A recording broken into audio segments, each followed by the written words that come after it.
If you have ever wondered if the keto diet might help you improve your health or lose weight, then this conversation is for you.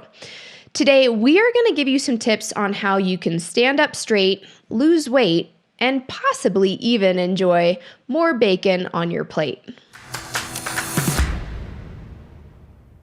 Welcome to C60 Health Connections, where we meet with leading experts in the health and wellness space. My friend, Dr. Lisa Olszewski, is with us today. She is a chiropractor, naturopath, and keto lifestyle expert. She is the founder of the American Institute of Healthy Living, the host of the podcast Healthy Living Simple with Dr. Lisa O, and the owner of a wellness office in Michigan. Her mission is to help inspire people to become even healthier and live vibrant lives so they can be healthy role models for their families and their communities. My name is Jessica McNaughton, and I am the CEO at C60 Purple Power and shopc60.com.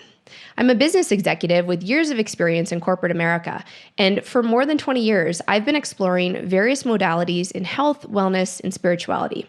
Now, before we get started, anything we talk about today, any of these statements or products that we discuss have not been evaluated by the Food and Drug Administration. Any products or topics discussed today are not intended to diagnose, treat, cure, mitigate, or prevent any disease. Lisa, so great to see you today. Thank you so much for joining us. Yeah, thanks so much for having me. This is going to be fun. Totally. It's going to be a lot of fun. So I want to just start right off with your really interesting background. You are a naturopath, a chiropractor, and a keto expert. Will you tell us just a little bit about your background and your personal journey in health and wellness that inspired you to pursue this very diverse and expansive career path? And I always feel like we end up, life gives us lessons to learn, and it's exactly how I ended up into my course. I have always said that God chose me to be a chiropractor. Like I was put on earth to be a chiropractor. But to go back a step, I grew up under chiropractic care since I was born. My parents took me to a chiropractor. People always say, why would you take a baby to the chiropractor? They don't have back pain. But I have a brain and a spinal cord, and that's why my parents were taking me there. So grew up with chiropractic care. That being said, my mother was a nurse, so I had very much of that medical model. So I would go to the chiropractor when I had a migraine. I never went to the chiropractor to prevent my migraines, right? So it was one of those things, yes, I've been under chiropractic care since I was born, but it was never taught to me for wellness. Little things like allergies, seasonal allergies that I dealt with all the time disappeared when I went away to chiropractic school. And everybody was like, oh, you've moved away from Michigan. Just wait till you get back here. Well, lo and behold, guess what? My seasonal allergies got a lot better too. So it's, again, we are not like, hey, I don't even want to say that word because I don't want to flag anything, but it's allowing your body to heal itself. It's allowing that brain to send all of the right signals to the rest of the body. But ultimately, why, I had a grandmother, my busha, grandmother in Polish, was pregnant with my dad. And this is back it would have been 1950. The medical doctor told my grandfather, my Jaja, to take really good care of her because only one person would make it out of the pregnancy alive, and it would not be her. And so my grandmother had a massive curvature in her spine. No ideas about chiropractic at that point, right? But just imagine all of a sudden you're being told you've got a little baby at home and your wife's pregnant with baby number 2. And now the doctor is telling you, you're going to be a single dad. So what happened was that, and this is when I speak on chiropractic stages, this is always the story that I tell, but people don't know it's actually my story. My great-grandfather was a milkman and happened to see somebody crawling into an office and walked out. And it was an unmarked office because in that day, it wasn't legal to practice chiropractic. We were quote unquote practicing medicine without a license. The man asked him what happened in there, and he told him about chiropractic. So he went home and told his daughter she needed to go to a chiropractor.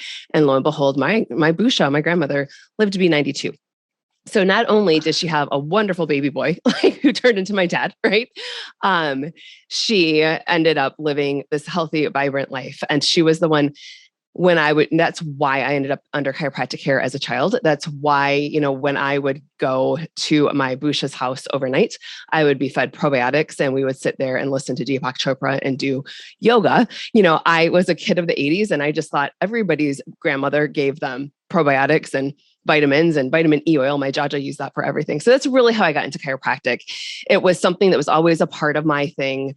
Went into undergrad, knew I was going to do this, grabbing a biomedical science degree.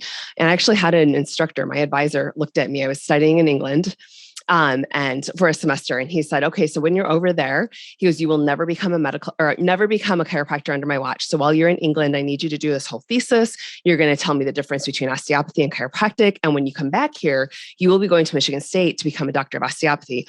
I am not allowing chiropractic. So it was amazing. I did all my research, so I can sit here and tell you everything, even to this day, between osteopathy and chiropractic. But I walked back in. I said, hey, here it is. Here, I spent hours on this, right? Like lots of hundreds of hours. Like, here you go. Here's my paper.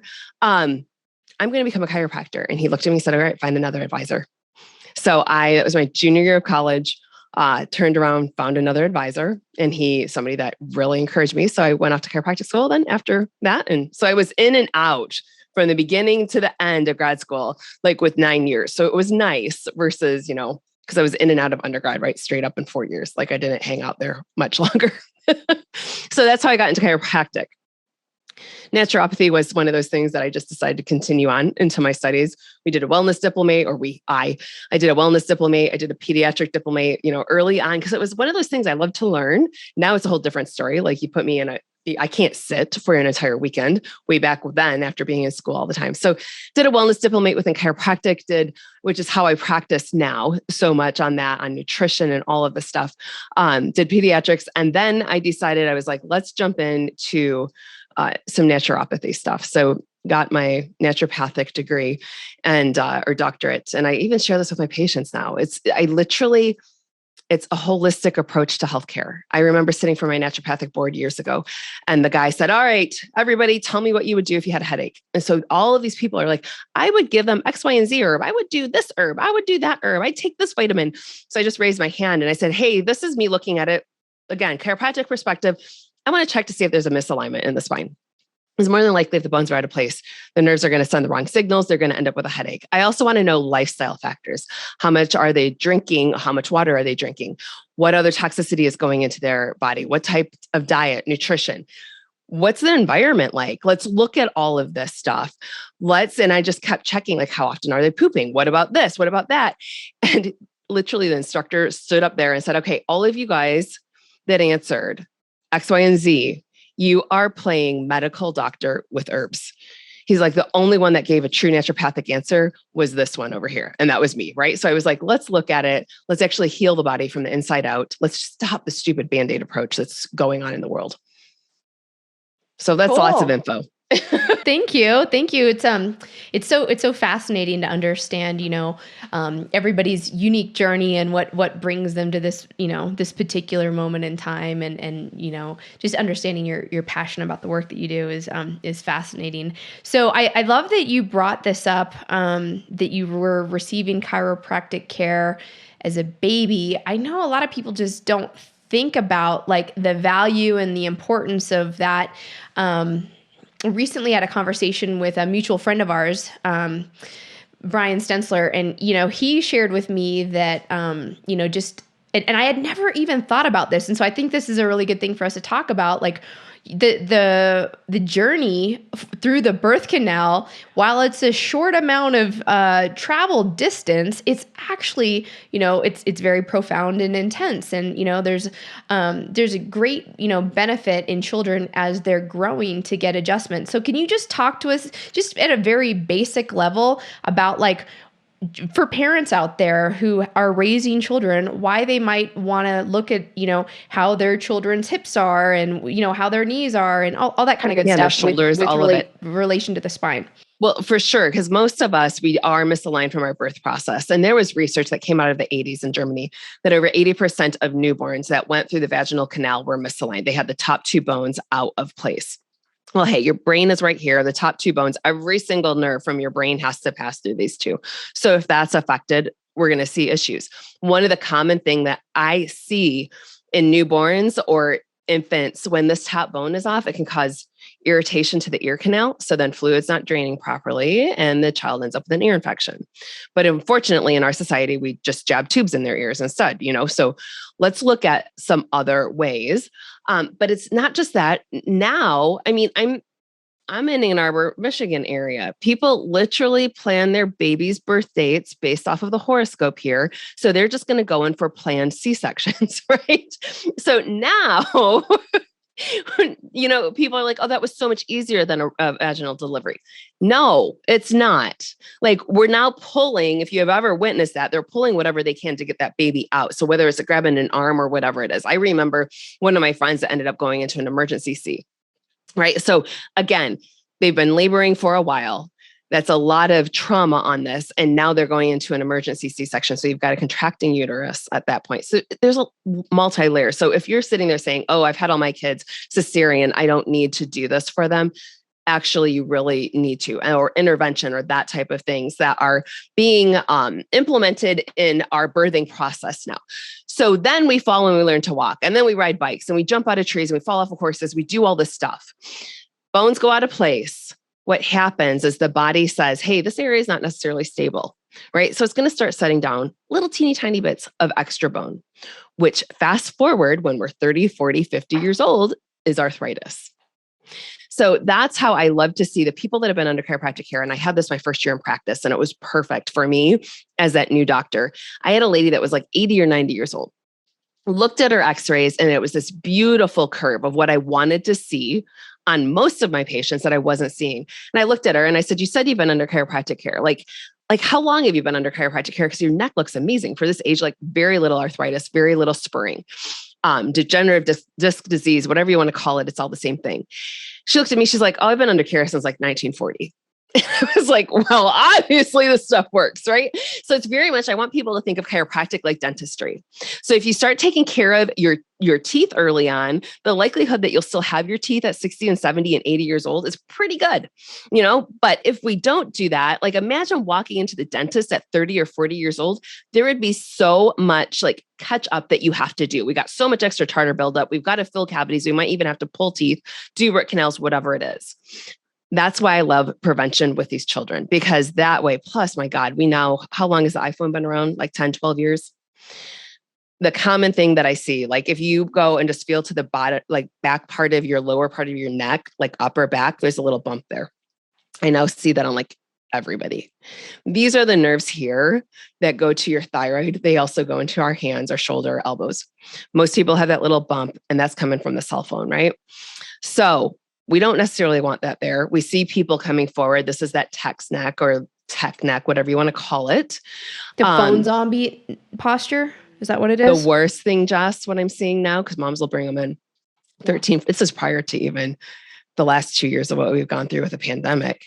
But prior to that, with kids being on their phones so much, because look at them, they're hunched over like a caveman. Mom's bringing them and saying, I'm seeing a secondary bump forming in their middle back. What's going on? And this bump, like it's in the middle of their back, those are the nerves that go to the heart and the lungs. Like that's not cool. So now if these kids are already like this at 12 or 13 years old, where are they going to be at 20 or 30? Like, come on, folks. So we work a lot on posture in the office, not just because, plus, if you're standing up taller, you're going to look a little bit thinner. So if that doesn't catch it.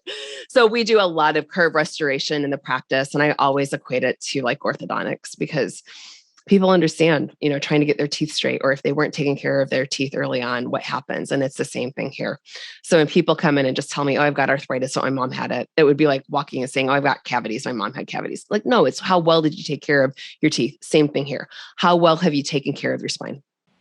That's, such a great reminder. I've never thought about it that way. Like literally that it's that important. Like I would not skip the dentist. So Why would you skip skip chiropractic care? The fact is people can't see your spine, right? We don't see it. We don't think of it. And then you see a pair, like set of x-rays and you're like, oh my God, I look like I'm 85 in there. I'm like, actually you do. Sorry. You know what I mean? And so you can't undo that damage. We can pull teeth. We can fill teeth. You can't do that with your spine. Mm-hmm. And so like in going in for, hundreds of thousands of dollars of back surgery typically is not something that people want to do. And it's usually only done in worst case scenarios type stuff. So, like somebody looked at me the other day, because I'm seeing this a lot now where people are walking in saying, you know what, I really just want a more holistic approach. After the last couple of years, I don't want to go back there. I just want more holistic. And somebody looked at me and they're like, what would have happened if I never found chiropractic care? I said, so you would have at some point, but you probably would have been 80 years old. And now we're trying to manage pain versus actually correcting stuff and undoing some of the damage. Because we get to some point where it's just like, all right, we can get you down to a certain pain level, but we're not going to get you pain free. Right. So, Okay. And so that's why we want it to be more proactive earlier versus later. Okay. And for our listeners out there, we are going to get to keto. I want you to know we that. are. It's coming soon. So hang in there. All right. So I understand, please correct me if I mess this up. I understand you are the first female to serve on the executive committee of the Michigan Association, the Michigan Association of Chiropractors, and you are the first female president of that association effective beginning of January 2021, correct? Yeah. 2021? I don't even know what years anymore. I feel like I've lost everything. So, can you give us just a little bit of coaching? Because all of our listeners are likely not in Michigan, but can you give us a little bit of coaching on how people out there can like properly vet and qualify a great chiropractor? Like, what are some questions if you're like, okay, I haven't done this before, but I've heard enough today to inspire me to maybe take care of my spine or, get a little bit of support with it. Tell us what kind of questions should people be asking? What should they be looking for in terms of credentials? And are there any certain types of modalities or techniques that you would recommend that people should inquire about? So I'm going to be completely honest. I think this is the downfall of chiropractic. Like there are hundreds of different chiropractic techniques, right? As long as we are correcting subluxations of the spine, which are these misalignments that happen from when we fall and slip. And I really like, you don't just, again, like I said, if you are walking into the chiropractor for the very first time in your life and they're like, oh, just come in when you need me. And when you feel pain, I'm going to tell you something. Pain is always the last thing that shows up and it's the first thing to go away. So, and your nervous system, because that's what we really are dealing with is your brain and your spinal cord, which is your nervous system, only perceives 10% of your nervous system perceives pain. There is 90% going on all the time that you cannot feel. And so that's what I tell my patients about. I want you feeling amazing. I want that 10%. I want that feeling amazing. More importantly, I want your body functioning right on all those things because we always know of somebody that felt great and they dropped dead of a heart attack, right? So feeling good is a false sense of being healthy. And so we really want our body to function properly. So yeah, you might be seen a couple times a week initially. And you need to realize again, it's like orthodontics. How are we retraining the teeth? I cannot throw a brace on spines. I can't go in there, but your adjustments, we're retraining the muscles, we're retraining the bones to properly be in that right place. So it's going to take a couple visits, right? It's not going to be a one and done deal. So that's what I would look at. Probably want somebody that takes x-rays that would take a look at your spine to actually see what they're working on. So you should do x-rays first, right? Yeah. X-rays are always done first. Yeah. And so, usually, even in my office, we do a free consultation just to explain to people what's going on and to see if they're a candidate for care or not. Okay. So it sounds like there's tons of modalities and techniques. A lot of different chiropractic techniques out there. Okay. And so there are gentle light force techniques, right? I think typically people think like twisting, popping, cracking. And that's, as long as it's a trained chiropractor, I should say that, right? Because chiropractors have gone to school for literally, we do a 5-year grad school program. We know how to adjust spines. Don't go, oh my, the things I've heard. Oh, my hairstylist popped my neck. No, right? So true chiropractic, somebody that has actually has a doctor of chiropractic degree. I hate to say that, but we know we need to say that. And I had something else and it totally left me. If it's important, it's okay. It'll come back. Okay. We'll come back to it. Thank you very much for explaining that. All right. So can you tell me about your dark night? Oh, yes. So this is how I became that keto expert, right? Okay. So this is something, and I think for any women that are women or men, regardless of we all have to be A-okay with ourselves first, right? So I'm going to tell you, like I said, I did that wellness diplomate, and here I am. This was early 2000s. We were wait, hold on. For those of that don't know what a diplômé is, what is that? Oh, postgraduate work. Yeah. Okay. Sorry about that. Yeah. Postgraduate work. So it was all in wellness and chiropractic wellness at that. So we were teaching people how to eat. And my instructor was amazing. Like early 2000s was basically talking paleo before it was a big thing. He was talking about high intensity workouts, short bursts of activity, looking at how our Paleolithic ancestors lived. So and basically, for those who don't know, will you just explain just briefly what is paleo? Oh, paleo is how we're eating, how our ancestors ate. So it's going to be without a lot of processed food. So you're going back to basically cavemen, like how we ate, right? You can cook your meat and that type of stuff. But so more kind of meat heavy with some vegetables, but not really anything that would come in a package, correct? Right, exactly. So he was doing all of this stuff. So I started doing this early on. And unfortunately, my body just was not responding. So after 10 years of not eating any sugar or processed foods and doing crazy CrossFit at that time period, I was really struggling with my weight and probably was more like a size 14. And I literally remember telling my patients, as we're going through all of these Whole30 classes or whatever it was at that time period, I do not eat sugar. I felt so judged by them. They would look back at me and it was kind of like, really, you're not eating sugar, like you're fat. And so I decided to do something against everything that I knew, I knew everything that I was doing was wrong. So I did a super strict, basically a keto diet, a 1 meal a day type diet. Intermittent fasting was a new thing at that time period. So I went all out. All the stuff I was following was from male bloggers. And so I did this and I lost weight. And it was literally I was doing it for approval. I hate to say that. And I remember when all of a sudden, I'm losing chunks of hair. It was my hairstylist that looked at me one day and she's like, Lisa, whatever you're doing, you need to stop. And I'm like, why? And she just spun me around in the chair. She was like, I have to show you something. I'm like, why? You think I'm bald or what? And she threw a mirror at me and spun me around. And I went into a full-blown panic attack, right? There were bald spots that I had at the bottom of my hair. So from there on out, here I was skinny. I was completely exhausted. I could not get through my days with my patients. I was going home at lunch to sleep during the day. I was living off of caffeine. And that's when I realized something was wrong. And as I would dig into all of the stuff, especially with the intermittent fasting, all these guys were telling me I was just doing it wrong and I needed to get stricter. And finally, there were a couple other female bloggers out there that were like, everyone's talking about intermittent fasting. I think we need to do a little bit differently for women. And lo and behold, we do. And so that's especially now I do keto, but I do keto specifically for women where we do a lot of cycling of carbohydrates and we really look at intermittent fasting and we do that differently. But that was 2016 because I remember walking through a seminar and one of the guys walked up to me. He's like, Lisa, you look so sexy right now. And I wanted to punch him in the gut because here I am. My hair's in a ponytail. I can't even put it down. I won't tell anybody what's going on. It's only been within the last 6 months that I started sharing this about the hair loss. I had no energy. It was horrible. And here, all the guys thought I was sexy. And I was like, wow, that's really sick that this is how our society is.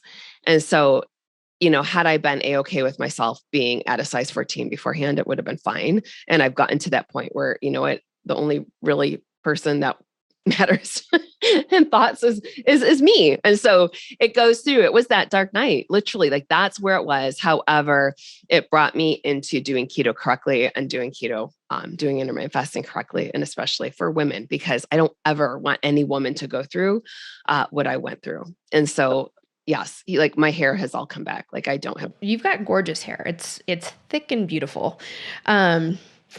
So what specifically did you realize about keto for women?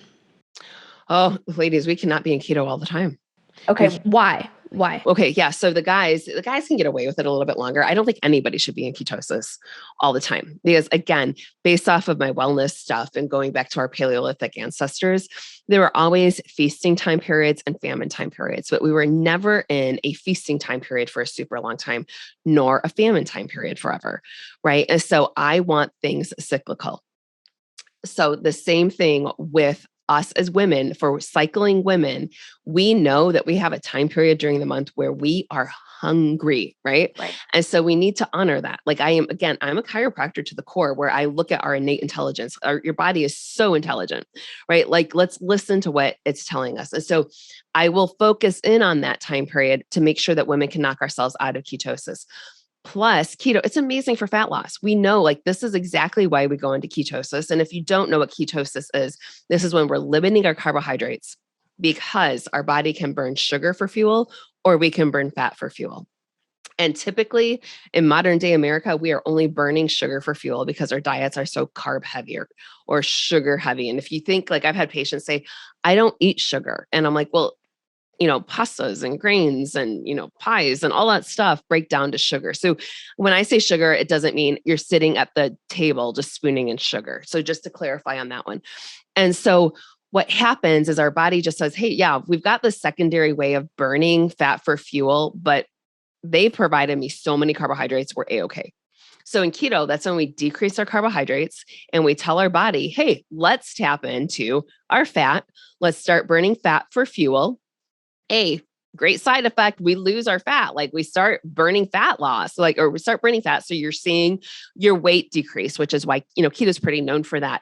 However, I always tell people, if you just go online and do your search of keto or ketones, which is what your body's producing when you're burning fat for fuel, ketones, and there are so many health benefits. You can put whatever you want in there. There are so many health benefits of ketones and ketosis. So again, this was your body's way innately during a time period of famine to basically tap into fat stores and to fuel your body. And then we go back out of it, right? Through the winter famine time period, then comes spring. And then, you know what I mean? So you think of just think of the seasons and how food is abundant. It is not so, in Michigan, it's not abundant, in winter. So is keto only for weight loss? No, I love keto for all sorts. And why I love keto, especially for my patients, inflammation. So when we eat a lot of carbohydrates, there's so much excess inflammation in the body. So the little line in my practice, when I go to adjust somebody, it should when I just touch their neck, it should not be painful. And typically from about Halloween through Valentine's Day, I just go to touch their neck and that's sore. And I'm like, well, I know exactly how your diet is, right? Like you've been eating a few extra carbs. Because you're eating sugar, lots of cookies and sugar. And that's when they literally are just like, wow, boy, nothing gets past you, huh? And I'm like, no, I just know what it is. So don't complain to me that you're achy and sore and it hurts to get out of bed in the morning because I know exactly what you're eating. So when we decrease that, we start to when we decrease the carbohydrates, we decrease the inflammation, people start feeling better. Plus, when you start to burn ketones, there is a keto clarity that comes about, the brain fog disappears. And when your body is literally running on ketones, there's just this energy and vibrancy that people have with it. So that's why I really like it. But my biggest thing is really decreasing the inflammation because as you know, inflammation it's a big deal. It's a really big deal. Okay. So, will you talk to us a little bit about kind of a good protocol for men and for women in terms of what's the amount of time that you should be, going through a keto diet? Yeah. Well, if people are literally trying to do it for losing weight, it's going to be how much weight do you have to lose? Even when I go through my keto blueprint with people, it's different for every person. I will say if you are strictly on keto for 3 months, I would knock yourself out of it for a little bit and then get back in. Right. Okay. And then So let's just do simple math. Okay. So let's just say a man or a woman wants to lose 20 pounds. Okay. Keep it simple. Let's try it for a month and see how you're doing at that point, and then increase the carbs one weekend or one day and see how you do, right? Because sometimes it's enough for your body to say, hey, guess what? I am not starving right now. So, hey, because I think a lot of times we have to realize that if we're limiting this, again, your body innately, we got, food is low. And so we don't want to rev down the metabolism. So when you just tell them, hey, here's some carbohydrates, we've got plenty of food. Hey, okay, I'm not starving. Let's go. All right. So, and then with women, why I don't like going long-term for keto, especially for women, is because if you are having periods still, your body wants, the periods are literally so you can create a baby, right? That's why we're going through these hormones, right? Or actually, the period is like because there's not a fertilized egg. However, this is why we have cycles. And so what happens, and I guess I didn't say this within my little dark night, like I didn't have a period for 3 months. And so obviously it was one of those things for me, for my body. It was like, time out, Lisa, you are not feeding me enough for you. There is no way you can create a baby. And that's why my hormones tanked. That's why I didn't have a period, et cetera. So I always, especially for cycling women, I want to knock you out of ketosis at least once a month, just to let your body know. And I honor that time period. Is it the week before your period? Like most of us, but some women, it's during ovulation that they are really hungry. And other women, it's during the week of their period. Most people, it's that week before their period where we start to increase the carbs. And we're not going crazy. We're going to like 100 grams of good quality carbs. Okay. So in theory, men can do it longer. Women should be more sensitive and probably not more than a month unless you're going to have some little breaks. If you've got some massive amounts, if you've got 100 pounds of weight to lose, then, you could probably go a little bit longer, right? But still, I want you to know, I want to just tell your body, we are not in this forever. So that's the thing. I'll talk with people a lot because we see thyroid, thyroid stuff that creeps up. And a lot of times people will be like, oh, you cannot do keto on thyroid. And I'm like, well, you actually can, because we're knocking you out of ketosis. But if people literally, are going to say, I'm going to do keto for the next year and I'm not cheating once, first off, I want to meet that person, because who really for 365 days a year are going to be less than 20 grams of carbs each day. It's reality is I don't think most people are going to do that, but we knock people out of ketosis. So that way, again, we're not going to go into starvation mode. We're not going to tell our body, hey, no food here. Just burn all the fat that you got. Yeah. I understand you have a 3-step approach to keto designed for women. Will you tell us a little bit about that? The first thing, because what I see is people will say, well, I tried it once and it just didn't work for me. They say it to me about chiropractic. I tried chiropractic once and I'm always like, oh, did you do that with dentistry too? Or you do that with medicine too? I tried that once, didn't work for me, won't go back. So what happens though, is people will literally just go from where they're at, go down to less than 20 grams of carbs because that's what they saw online. And then all of a sudden, 2 days in, they can't do it. They've got cravings out of control. They feel miserable. They're done. So the first thing is we need to realize that sugar is actually addictive. And so we've got to realize how many carbohydrates we're eating, because a lot of times people don't even know that they're eating, 200 or 400 or 600 grams of carbs each day. So the first one is an awareness. So just building that awareness. The second thing is now we're tapering our carbs down. We are not going to go cold turkey to less than 20 grams, because I always want people to be successful. And that's how, everything with Healthy Living Simple in my online business is all simple, sustainable steps. So we taper the carbs. And then the third one is that we learn how to cycle those carbohydrates. Okay, great. Well, tell us a little bit more about Healthy Living Simple. Where do you teach it and what's entailed in the program? Okay. Healthy Living Simple is, it was actually the American Institute of Healthy Living. I created that and needed our tagline is just making healthy living simple, right? Because what I find, again, so many people, you start to search online and Dr. Google is ridiculous. And all of a sudden you are so overwhelmed and, we give up on ourselves. We give up on ourselves so easily. And I steal Tony Robbins' little story of this one is, if you look at a child who's learning to walk, they fall, they stumble, they get back up, they try again. We never once look at a kid that's trying to walk saying, guess what? Hey, Jess, my kid's just not going to be a walker. He's going to crawl the rest of his life, right? Yeah. We do it all the times with ourselves. We never do it with our kids, but we do it all the time. I tried that once. Like I just said, that whole thing. I tried chiropractic once. I tried eating right. I tried exercise. I am just destined to be fat and I'm just whatever. My mom's genes, right? I got my mom's hips. No, like the reality is we can change certain things. We might have certain genes, but again, we turn on or turn off those genes, the whole thing of epigenetics. That's a whole nother podcast though. So that's why I created Healthy Living Simple. I was like, we've got to make it simple and sustainable. We're going to cut through all the crap and the nonsense that you find online, give you simple steps. So that's the whole reason of the podcast. That's the whole reason of the courses that I do through the Health Institute. So I have my keto blueprint. I've got keto Kickstarters. And then we're in that process of creating different courses, just, people want to know about essential oils. How can we use essential oils in cleaning our home? How can we live a more non-toxic lifestyle? How can we raise healthy, happy families?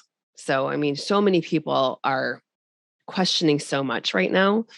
And we need to know where to find reputable sources, because you get online and it gets really crazy, really fast. Yeah, it does. It is very confusing. And that's part of the reason why we have these types of conversations on our channel is that we want to give people easy access to different resources and experts like yourself who bring a lot of value and really can help people kind of clear through all of the the overwhelming amount of information that's out there. And a lot of it is misinformation. So we just try to get back down to basic common sense choices and decisions. So tell us a little bit for people who are interested in going through, or trying out a keto diet.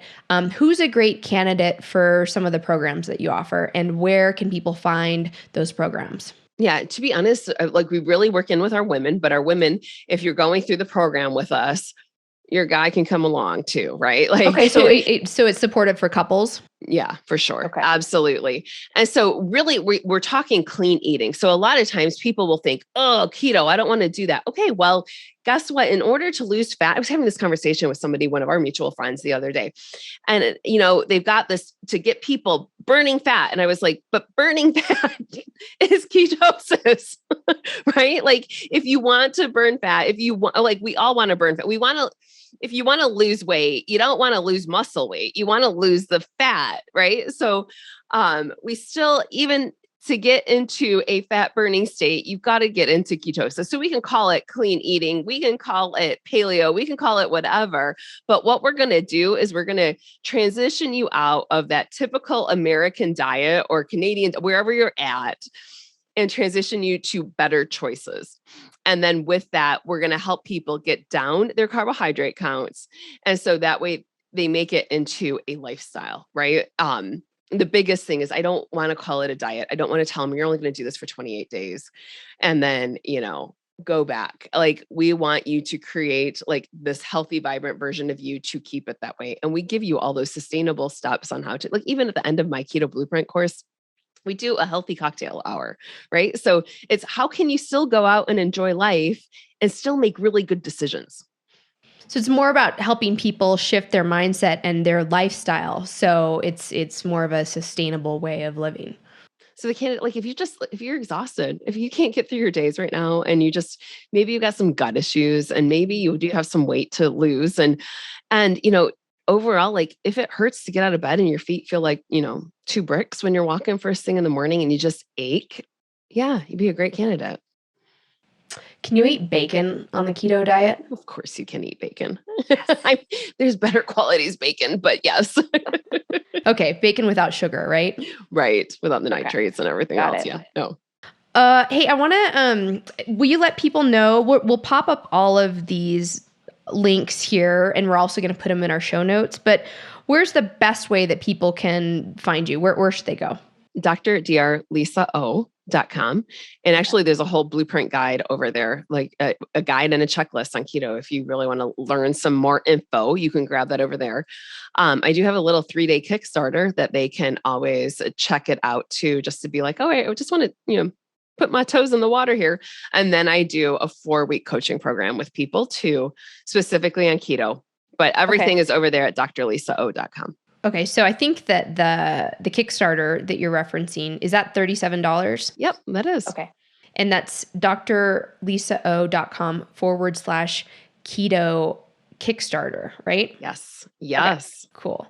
And then you have a 7-day challenge as well? Oh, you know what? I have that gratitude challenge. Yes, I sure do. And Okay, that's something I feel like we all kind of need to work on right now based off of the past couple of years of what we've all gone through collectively. So being grateful, yes. that's awesome. So that's drlisao.com/self-care. Yes. Okay, great. All right, we will pop those up. I want to shift gears just a little bit and talk a little bit about just the challenges that you might be going through as a solo entrepreneur. There's a lot of people that listen to this channel that are interested in performance. There's a lot of people that also listen to this podcast who are interested in finding different ways to kind of hack and navigate and get through all of this uncertainty that we're all dealing with right now. So, do you have any advice for anybody out there about just basic kind of problem solving? As a solo entrepreneur, you are constantly problem solving and you're wearing lots of different hats. But I'm wondering if you could give any guidance or advice for how people can just problem solve through these uncertain times. Yeah, for sure. Right. Because I think back to like 2 years ago when all of a sudden it was like, all right, and in Michigan, like shutting down. And I just sat there thinking, like, what is happening? Right. Like all of us, I think we all were like, what is going on? And then as the 10 days turned into 14, that turned into 30, turned into however long it is now, 785. No, I don't know. Like, for sure.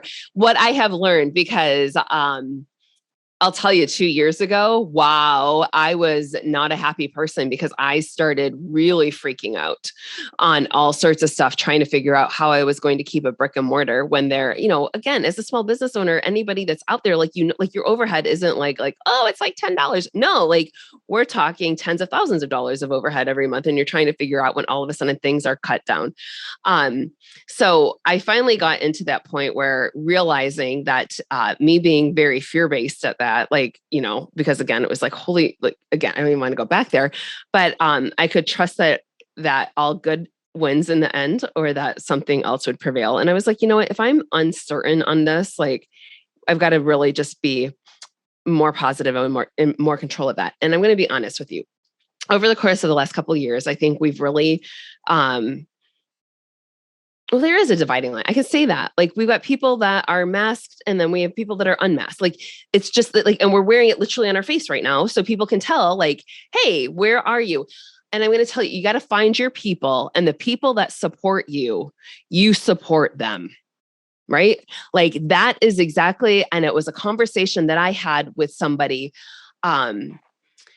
earlier this year. And I'll tell you, it was a day, it was at 3:00 on the first Monday of the new year that I found out one of my friends had just been killed. And I was walking in saying, I've got to change. Like I have to grieve. However, I've also got to get in there and see my patients. Right. And my front desk walked in to me and like an hour later and handed me a little pink note. She's like, you got it. And I was like, I can't look on her face at that point. I was like, I can't deal with this right now. Well, it was somebody that was really angry about what was going on in my practice. And I just told him on that phone conversation that day, I said, I don't have any energy to argue anymore. And so I'm going to offer, this is a space here, but I also have to support the 90% of the people that kept me in business the last 2 years. So maybe my office isn't that space for you anymore, because they wanted me to change a lot of rules at that point. And it was being okay at saying goodbye to the people that were constantly challenging. So I don't know if that's something this is me speaking just from the heart, right? Because we've all been there, but it's at that point is that you've got a group of people that love what you do for your business. And you've got to support them too, because they are the ones that they want you here. And it's always, we know the 20% of, the work that you do is the 80% of your results, right? Like those whole things. And you're always going to have a couple of people that are the massive complainers, but you've got a whole lot of other people that are willing to support you. And I think once I realized that, and I started being okay with not trying to be everything to everyone and just being there for the people that were there for me, it's been a whole new perspective. Yeah. And I think that's really good advice, whether you run a business or you don't run a business, just being able to see clearly about, who in your life, is aligning with the same kind of values and morals and standards that you have, and, investing time and energy in those people, and maybe just letting some of the people that bring a lot of friction or negativity to your life just kind of fall away. And like you said, supporting the people who support you. And that's exactly, because I think, how many friendships I've let go over the last couple of years. I had already started doing it, and just for the alignment of my own life. I just wanted congruency in my life. Right. And so I had already innately just started weeding that out, but it's been so crystal clear over the last couple of years for me. And especially we all go through challenges. We have those time periods where you find out that the people that you thought were your people were not your people, right? Unfortunately, we do that, but then you do find out who your people are. And it's always amazing. So even if you're not a business owner or an entrepreneur, there are so many life lessons that we can get out of this. Or I think of another situation. Just somebody came in the other day, and they're just so stressed out because they're watching the news. And I was like, I'm like, I don't want this to sound bad, but what can you really do right now about all of the things happening over wherever? She's like, I don't know. And I'm like, take a deep breath and let's just calm down. And let's be in control of what we can be in control of. Because we know when we are in a fight or flight mode, or, this is when we are in a sympathetic overdrive, it's not good for our immune system. And you think of if we're constantly watching the news and seeing, whatever the latest headline, it's not doing good things for your body. It's not doing good things for your soul. So I always tell people, let's just start with turning off the news. I think that's the best thing that you can do. And I'm so glad you brought that up, because we talk about that a lot, is just how to get rid of the fear porn in your life. Just turn off that television set, literally unplug it, and just don't listen to it. Somebody said it to me the other day. They're like, throughout your day, you just navigate in the world and see what happens. And they're like, oh, well, how do you know what's going on? I'm like, trust me, I know what's going on. People will fill me in. Somebody will tell you if it's big enough to know. This is what I remember.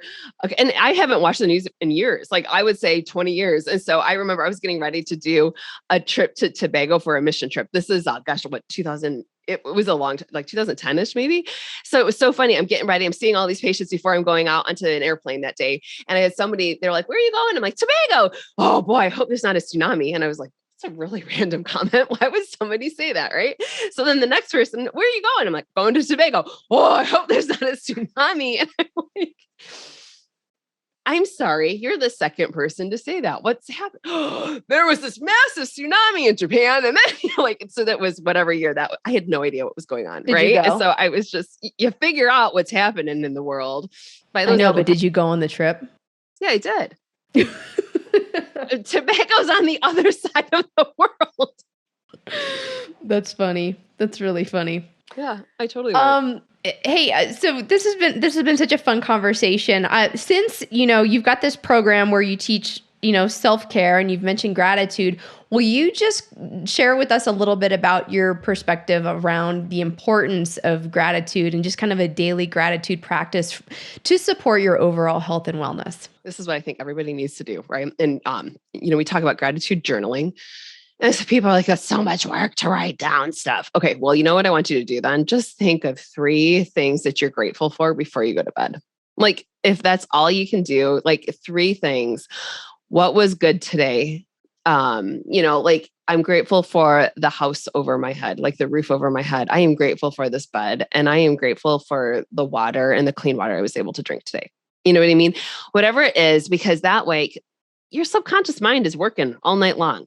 So, why would you watch some crazy strung out, whatever television show or the 11 o'clock news, right? And then have your body working on that all night long?